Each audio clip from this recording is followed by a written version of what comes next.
बिस्मिल्लाहिर्रहमानिर्रहीम। अस्सलाम वालेकुम। वालेकुम अस्सलाम। एक बार फिर मैं हाजिर हूँ अपने पुराने रोल में और आप सबका आपके पसंदीदा प्रोग्राम में खैर मकदम है, जिसका नाम है एक मुलाकात पीसीजी के साथ। आज हम आपकी मुलाकात करवाने जा रहे हैं एक नौजवान जर्नलिस्ट जनाब सैयद मोहम्मद फाखिर साहब से। फाखिर साहब, आपका इस प्रोग्राम में खैर मकदम है, खुशामदीद। जी शुक्रिया कासिम भाई, बहुत खुश नसीब है कि आपने इनवाइट किया। इसके लिए बहुत बहुत शुक्रिया आपका कासिम भाई। बहुत बहुत शुक्रिया।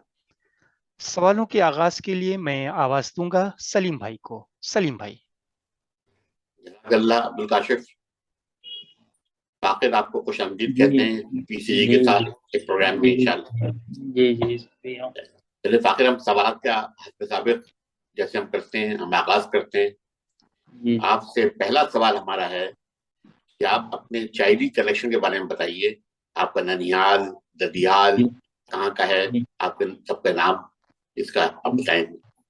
जी जी। मेरा ननिहाल है सलीम भाई लाहौर। अफजल अहमद मरहूम जेलर साहब के नाम से फेमस थे नाना मेरे। और ननिहाल मेरा लाहौर है। ददियाल मेरा है गंगा उस पार मोहिद्दीनपुर। तो ददियाल वहाँ है। दादा का मेरे नाम था सैयद मोहम्मद इदरीस। परदादा थे मोहम्मद मूसा और मोहम्मद ईसा, दो भाई थे। और दादा, लेकिन मेरा ज़्यादा वक्त लाहौर में ही नाना के साथ ही ज़्यादा टाइम मेरा वहीं भी था। और मैं ज़्यादा टाइम वहीं रहा, नाना के पास ही ज़्यादा वक्त मेरा वहीं रहा। और ददियाल बहुत मुख्तसर जो है, अब जाना आना हुआ करता था। अब तो खैर बराबर ज्यादा आना जाता, लेकिन बचपन मेरा, मतलब आप मान के चलिए सलीम भाई कि मेरा लगभग मेरा हाई स्कूल इंटर तक लगभग मेरा ननिहाल से ही सारी चीजें, गाँव से ही मैं पढ़ाई लिखाई किया। इंटर मैंने किया आनापुर IKM से, तो वहां से किया। लेकिन ज्यादा वक्त मेरा ननिहाल से ही था, तो आज भी मेरा लगाव ननिहाल की तरफ ज्यादा है। नाना तो नहीं है, नाना मेरे बहुत ही नेक, मतलब हम लोग के लिहाज से भी क्या, वैसे भी लोग उनको बहुत इज्जत आज भी बहुत एहतराम करते हैं। यही है मेरा। छोटे मामू थे और बड़े मामू थे। तो बड़े वाले मामू की बेटियां थी, उन लोगों की शादी हो गई। एक छोटे मामू थे तारिक मामू, मामू मेरे सभी इंतकाल कर गए। छोटे वाले मामू थे तारिक मामू, उनके दो बेटे हैं, एक बेटी है और एक बेटा है। बेटा इस टाइम उनका वहाँ है, ताइवान में है, रिसर्च में गया है। तो अब ताइवान से भी, अलीगढ़ से ही वो पढ़ाई किया था। अब वो जो है वहाँ ताइवान से ही वो शायद मई या जून तक अमेरिका के लिए शायद ऑफर है उसका। इंशाल्लाह वहाँ चला जाएगा। तो ये इस वजह से हमको लाहौर से बहुत ज़्यादा लगाव है और मोहब्बत है। कुछ भी हो जाता है, अब तो मैं इलाहाबाद में ही रहता हूँ और ज़्यादा कोशिश करता हूँ ननिहाल जाने की। जाता हूँ बराबर इंशाल्लाह। अब तो कोई है नहीं, मतलब मेरे प्रॉपर ननिहाल में तो घर बंद ही रहता है, लेकिन मैं जाता हूँ वहां से। हमें बहुत ही मोहब्बत है सलीम भाई। और वैसे आपने, हम चाहेंगे कि आप जरा बताएं आप कितने बहन भाई हैं, आपके जी वालिदैन के हम बारे में बताएं जरा। जी मेरे वालिद साहब CISF में थे, मेजर थे। वो उनका इंतकाल हो चुका। मेरी वालदा का नाम खुर्शीद जहाँ थे। मेरे वालिद साहब पांच भाई थे। पांच में से तीन लोग इंतकाल कर गए हैं, दो लोग अभी हैं हयात में। तो पांच में से वो लोग, मेरे वालिद साहब चचा लोग भी, चार लोग फोर्स में थे। दो भाई मेरे वालिद साहब CISF में मेजर थे।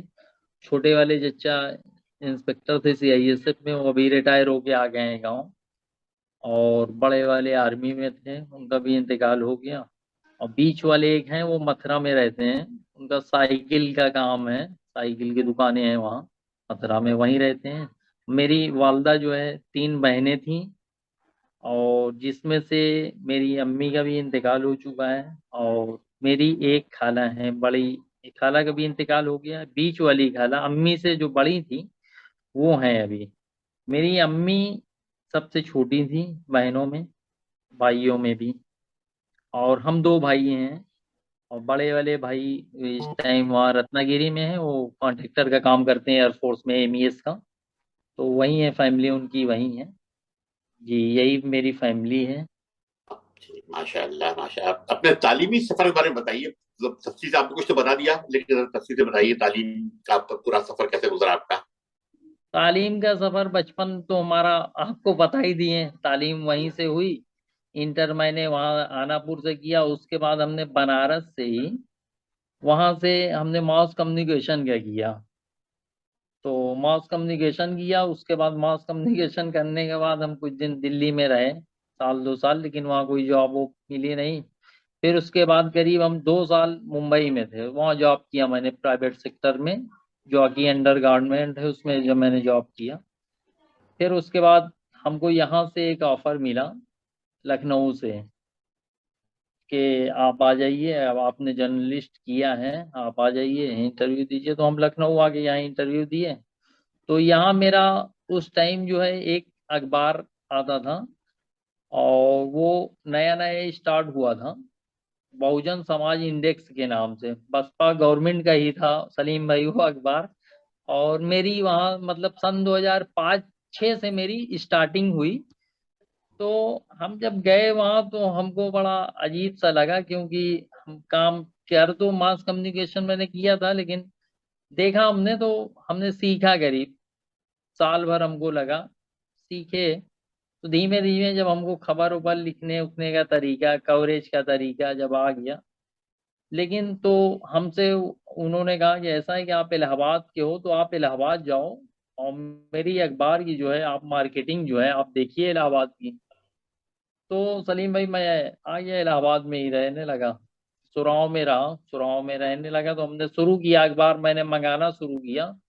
तो अब आप सलीम भाई, स्टार्टिंग का दौर था, मेरा भी नया नया वो था, बस एक जुनून था कि करना है।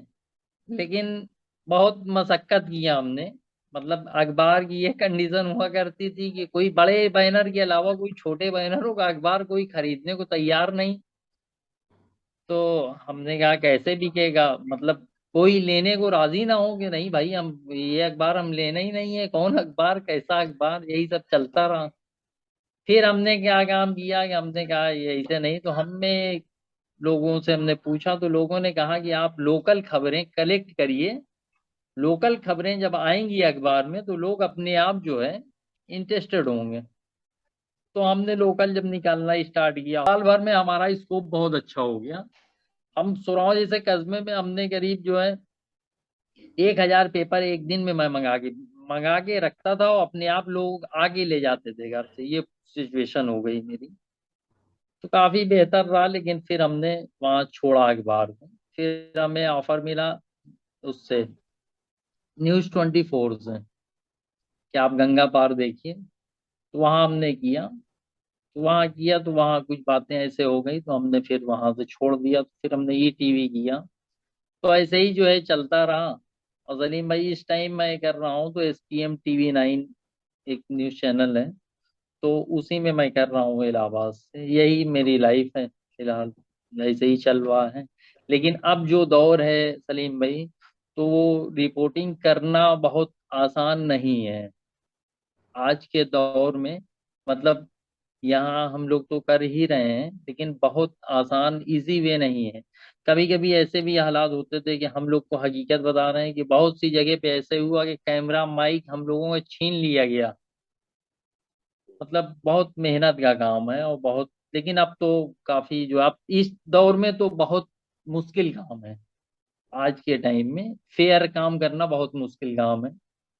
लेकिन अल्लाह के शुक्र से आप लोग की दुआ है कि चल रहा है जी। अच्छा ये अभी बताइए कि जी जी, अब बोले बोले। जी, अभी अब इंशाल्लाह आप लोग की दुआ रही तो मेरा प्लान है ही कि हम एक अपना न्यूज़ चैनल जो है इंशाल्लाह, आप लोगों की दुआ रही तो एक यूट्यूब चैनल से स्टार्ट करेंगे इंशाल्लाह। ये मेरी सोच है, एम है ये। अच्छा, आपने मास कम्युनिकेशन किया, मीडिया जी में जी आप आए, क्या जी आपका जी। शौक था ये, या आने के बाद आपने इसको ज्वाइन किया? पहले से शौक था कि करना है आपने, प्लान था आपका? नहीं सलीम भाई, तरीका ये था कि ना कि हम, हकीकत ये सच्चाई ये थी कि हम बहुत टार्चर हुए कहीं ना कहीं से। सच्चाई ये हुआ करती थी। एक वक्त हमने ये देखा था कि नाना जब थे मेरे हयात, तो उस गांव के करीब 12-15 साल प्रधान थे गांव के। और नाना की एक अहमियत हुआ करती थी कि इंस्पेक्टर और सीओ वो आगे बराबर में बैठते नहीं थे। ये अहमियत, ये वकार मैंने देखा था। तो हमें कहीं ना कहीं से एक ठेस मिली। तो हमने ये सोचा कि काम कुछ ऐसा करो कि जिसमें थोड़ा इज्जत भी मिले और अहमियत भी मिले, और हम कम से कम अपने को अच्छा प्रेजेंट कर सकें। तो इस वजह से एक जुनून आया, और इंशाल्लाह भैया दुआ भी रही और अल्लाह पाक की मर्जी भी रही कि हम इस लाइन में आए। तो आए तो आज आप लोगों की दुआ से एक मतलब बहुत बेहतर तो नहीं, लेकिन ठीक ठाक मैं मुकाम पे हूँ। अल्हम्दुलिल्लाह, माशाल्लाह। चलें फिर मजीद सवालात के लिए अब्दुल काशिफ की तरफ जाते हैं। अब्दुल काशिफ, आपके हवाले। बहुत बहुत शुक्रिया सलीम भाई। फ़कीर भाई, आपका ननिहाल लधौर है, और जी जी जी। जब भी लधौर का नाम आता है तो जी जेलर जी साहब का नाम खुद ब खुद सामने आ जाता है। जी जी जी जी। वो आपके नाना थे, हमें उनकी शख्सियत के बारे में थोड़ा बताएं। नाना हमारे जो हमने देखा, वो बहुत ही वसूल पसंद इंसान थे। मतलब बहुत ईमानदार और बहुत ही वसूल। और सबसे बड़ी चीज काशिफ भाई के टाइमली जो है, टाइम के बहुत पंचुअल थे। अगर वो किसी से कह देते थे कि 8 बजे फला जगह जाना है, तो वो 8 बजे पहुंच जाते थे। यहाँ तक कि मेरे छोटे वाले तारिक मामू की जब बारात थी, तो सर्दी का दिन था मुझे याद है, नाना ने ये कहा था कि 8 बजे बारात लगन पैलेस पहुंच जाएगी। तो लोग तैयार नहीं हुए कि नहीं तैयार, ऐसे नहीं। नाना बाद में टाइट हुए, 8 बजे जब वहां पहुंच गए तो वो लोग ताज्जुब कर रहे थे कि मतलब कि 8 बजे कैसे आ गए। तो और बहुत ही वसूल पसंद थे और ईमानदार इंसान थे, और बहुत ही परहेजगुजार भी थे। नमाज हमने जब भी देखा है, नमाज और तहज्जुद नाना की हमारी छूटी नहीं है। मैंने ये अपने होश में जब भी मैं साथ में रहा हूँ, मैं देखा हूँ। और नाना की आज भी मतलब हम लोग की जो एक पहचान है काशिफ भाई, वो मेरे नाना से ही है। और ननिहाल मेरा बहुत ही बेहतर रहा। नाना हमारे बहुत ही नेक इंसान थे, और आज भी लोग उनकी इसी वजह से इज्जत करते हैं, याद करते हैं आज भी लोग। आजकल मीडिया से लोगों का भरोसा उठता जा रहा है, क्या आप इस बात जी से इत्तेफाक रखते हैं? जी, बिल्कुल इत्तेफाक रखते भी हैं। और और इस ये भरोसे को कहीं कैसे दोबारा कायम किया जाए?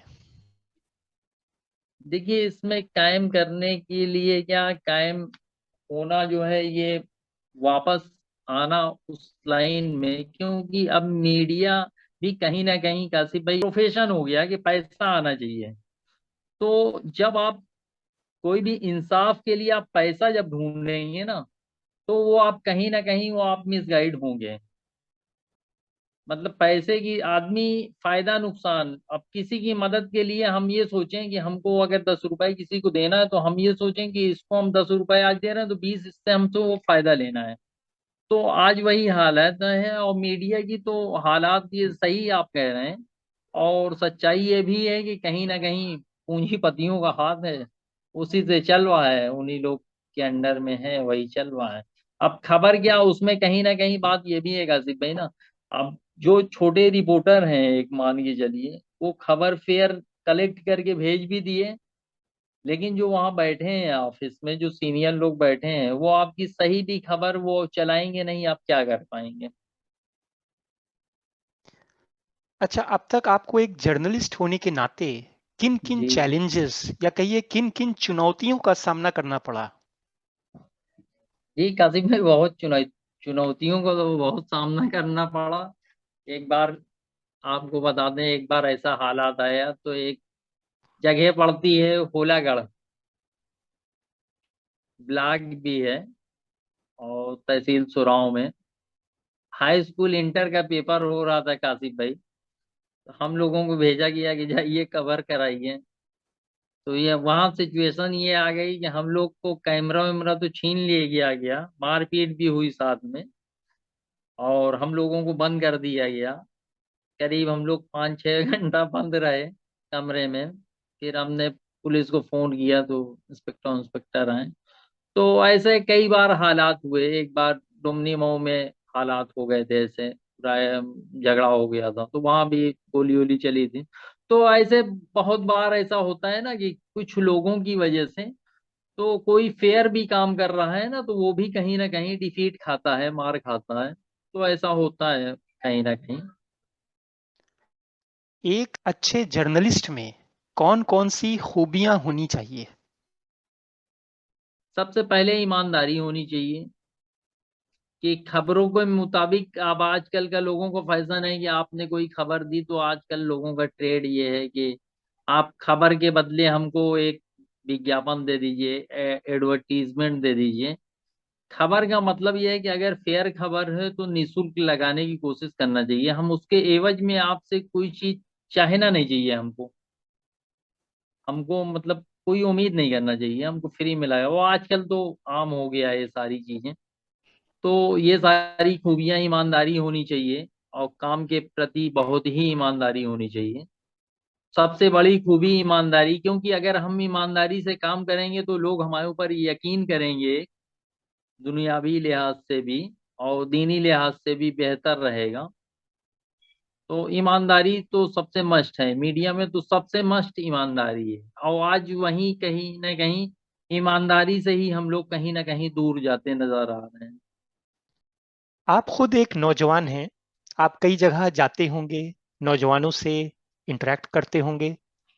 आखिर आजकल नौजवान का रुझान किस तरफ है?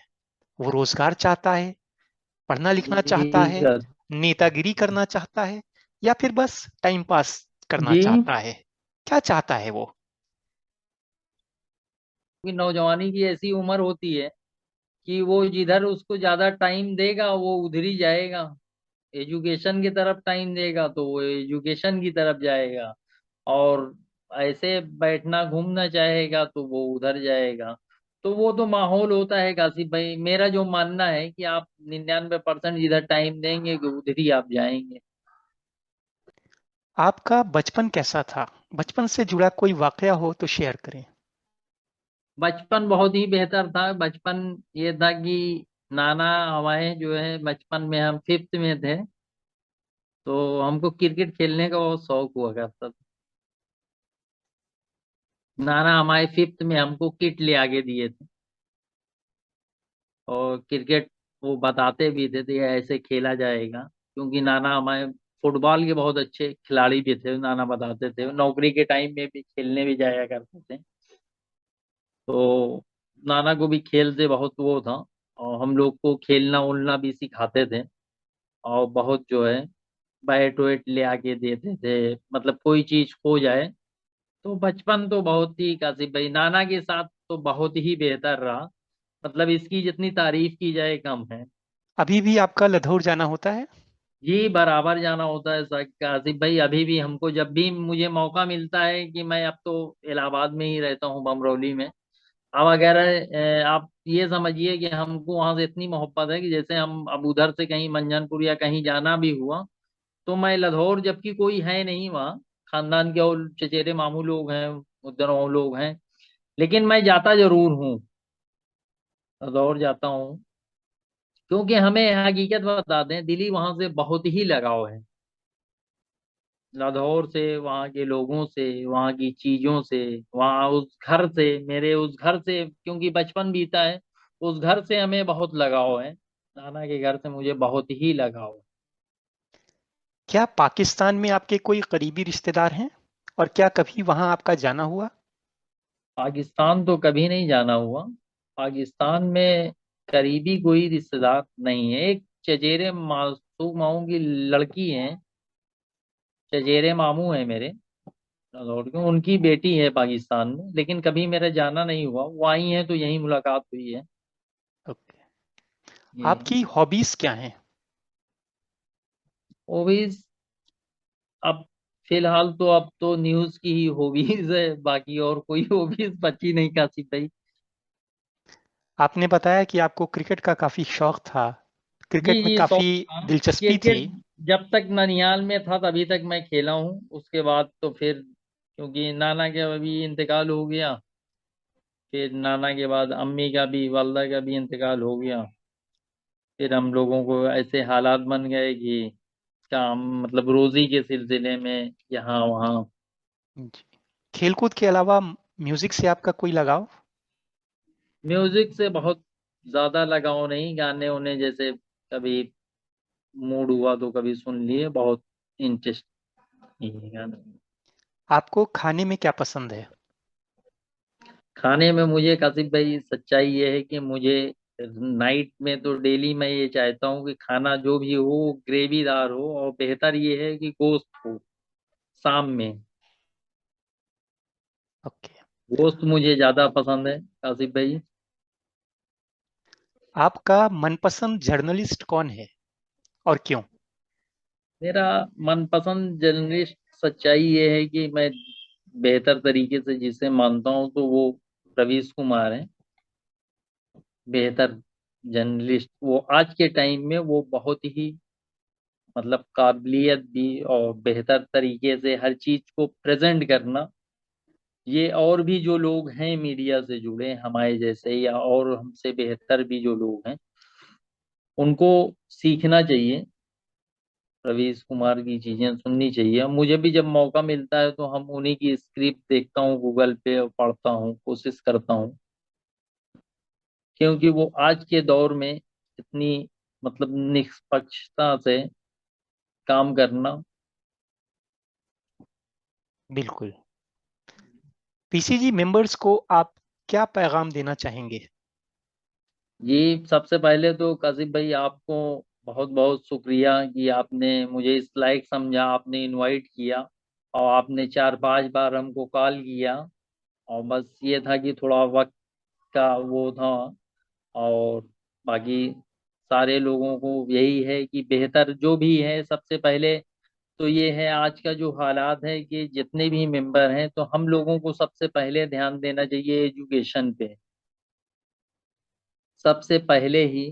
क्योंकि हालात ये हैं कि आज हम लोग एजुकेशन से थोड़ा दूर, और एजुकेशन से मतलब बहुत ज्यादा दें, क्योंकि जब हम एजुकेटेड रहेंगे तो हम कहीं ना कहीं अपनी बात रख पाएंगे, अपनी बात कर पाएंगे, दीनी भी दुनियावी भी काजिब भाई। तो सबसे पहला और आखिरी मेरा यही है कि सबसे पहले एजुकेशन पे ही ध्यान देना चाहिए नए लोगों को और सबके गार्जियन को भी, कि एजुकेशन, क्योंकि जब हम पढ़े लिखे नहीं होंगे तो हम अपनी बात कहीं ना रख पाएंगे, ना किसी से बात कर पाएंगे, ना हमें कोई जानेगा, ना हमारी खुद की कोई पहचान रह जाएगी। भाई हम लोग सच्चाई है कि नाना का, दादा का, वालिद साहब का कब तक नाम बताएंगे? तो हम लोग के जाने के बाद कोई ऐसा होना चाहिए ना कि हम लोगों को भी प्रेजेंट कर सके कि फला ऐसे थे काजी भाई। जी। तो हम लोगों को सबसे जरूरी काम है कि इस पे मेहनत करने की जरूरत है कि मतलब हमारे बाद लोग याद करें कि फला आदमी थे ऐसे, आपके बाद याद करें कि फला थे, ये थे। तो ऐसा होना चाहिए। और आपस में बहुत, आज सबसे बड़ी कमी हम लोगों के अंदर ये है कि हम लोग दूर हैं, मतलब जो रिश्तेदारियां हैं वो कहीं ना कहीं हम लोग दूर भाग रहे हैं। तो उससे कभी आदमी को छुपना नहीं चाहिए और दूर नहीं भागना चाहिए, एक दूसरे से मतलब मिलना चाहिए मोहब्बत से, जब भी टाइम मिले जाना आना चाहिए। और नए यंग जनरेशन को तो सबसे चाहिए कि नए लोगों से, जो पुराने लोग आज हैं उनको नए लड़कों से मिलवाना भी चाहिए, और नए लोगों को नए लोगों से मिलना भी चाहिए, क्योंकि उनके वालिद साहब के बाद ये जाने कि ये फला के बेटे हैं, ये फला है, हमारी फला रिश्तेदारियां हैं इनसे। तो सबसे बेहतर ये भी है कि मिलना चाहिए लोगों को, क्योंकि जब हम एक दूसरे से मिलेंगे नहीं तो हम जानेंगे कैसे कौन है, कहाँ के रिश्तेदार हैं, क्या है। जी, बहुत ही अच्छा पैगाम दिया। फ़कीर साहब, आज आप बतौर मेहमान इस प्रोग्राम में आए, आप अपना कीमती वक्त दिया, उसके लिए आपका बहुत-बहुत शुक्रिया।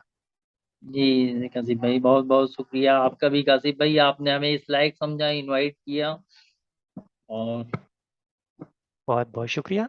उम्मीद करता हूँ आप सबको आज का एपिसोड बेहद पसंद आया होगा। अब वक्त हो जी चला है कासिफ, आपसे विदा लेने का। अब आपसे जी इजाज़त कासिफ, चाहूँगा। अगले जी एपिसोड में इंशाअल्लाह हम एक नए मेहमान के साथ फिर हाजिर होंगे। तब तक के लिए अल्लाह हाफिज।